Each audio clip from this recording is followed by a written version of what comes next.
নমস্কার বন্ধুরা, ইনভেস্ট ইন্ডিয়ায় আপনাদের স্বাগত। আজকে লাইভ পোর্টফোলিও নিয়ে আলোচনা করব। আমি ইনভেস্ট করি গ্রো মিউচুয়াল ফান্ডের যে অ্যাপস আছে সেই অ্যাপসের মাধ্যমে চলে এসেছি গ্রো অ্যাপসে। বলবো আমাদের গ্রো অ্যাপস খুললে আপনি দেখতে পাবেন এখানে আমার ডিটেলস সব চলে এসছে। এখানে আমার ইনভেস্টমেন্ট করা আছে টোটাল, এখানে চলে আসেন।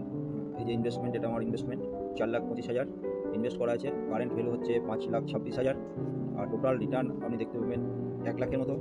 আমি মোটামুটি ধরুন 1 বছর 2-3 মাস ইনভেস্ট করছি এই গ্রো অ্যাপসের মাধ্যমে।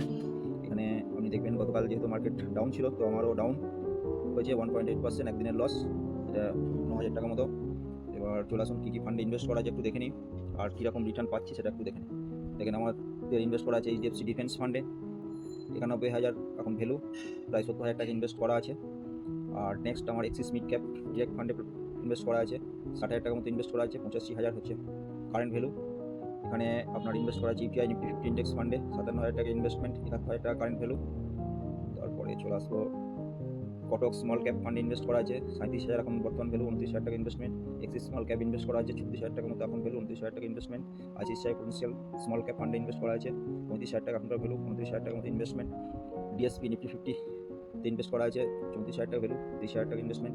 এসবিআই মিড ক্যাপ 150 ইন্ডেক্স ফান্ডে করা আছে 27,000 টাকা, 30,000 টাকা ভ্যালু। আর আপনার করা আছে ইউপিআই ইনোভেশন ফান্ড, আর এদিক থেকে আপনি দেখবেন এক্সিস ইলিশ ট্যাক্সেবল ফান্ডে ইনভেস্ট করা আছে, এসবিআই স্মল ক্যাপ ইন্ডেক্স ফান্ডে করা আছে, আর Tata Nifty mid cap 150 index ফান্ডে করা আছে। আর আপনার ইনভেস্ট করা আছে আর কোথাও নেই, এই কয়েকটা কোম্পানি মিউচুয়াল ফান্ডে ইনভেস্ট করা হয়েছে। এখানে আপনি এই যে XIRR যে রিটার্ন, এইটাই হচ্ছে আপনার অ্যানুয়ালাইজ রিটার্ন, যেটা CAGR বলে। আর এখানে আপনি যদি ক্লিক করেন দেখতে পাবেন আরও ডিটেলস রিটার্ন, ডে চেঞ্জ, যে এক দিনে কত একদিনের রিটার্ন, এটা এখানে দেখতে পাবেন। আবার যদি আপনি এখানে ক্লিক করেন চলে আসেন কারেন্ট ভ্যালু, হলো টোটাল রিটার্ন, কোন ফান্ড কত পার্সেন্ট রিটার্ন দিয়েছে সেটা আপনি এখানে দেখতে পাবেন। যে এক্সিস মিড ক্যাপের হাইস্ট রিটার্ন দিয়েছে 41%, এইচডিএফসি ডিফেন্স ফান্ড 30%। এটা কিন্তু টোটাল রিটার্ন, অ্যাবসোলুট রিটার্ন, এটা কিন্তু CAGR বা XIRR নয় কিন্তু। তো এইভাবে দেখতে পাবেন। আবার আমি এখানে যদি ক্লিক করেন পেয়ে যাবেন, এখানে আপনি পেয়ে যাবেন XIR রিটার্ন, যেটা হলো অ্যাকচুয়ালি CAGR যেটা বলা হয় অ্যানুয়ালাইজ যে রিটার্ন, সেটা হলো HDFC defence fund highest return আছে 59%, কটক স্মল ক্যাপ 48%। যেহেতু মার্কেট খুব আপ ছিল সেই জন্য এখন ইনভেস্টমেন্টটা রিটার্নটা অনেক বেশি দেখাচ্ছে, হয়তো পরবর্তীকালে এটা অ্যাডজাস্ট হবে।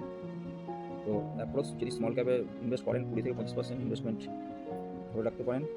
আর যদি আদার্স কোম্পানিতে করেন, তাহলে আদার্স ফান্ডে করেন, বিশেষ করে লার্জ ক্যাপ বা ইন্ডেক্স ফান্ড, তাহলে রিটার্ন আপনার একটু কম হবে কিন্তু স্টেবিলিটি অনেক বেশি থাকবে।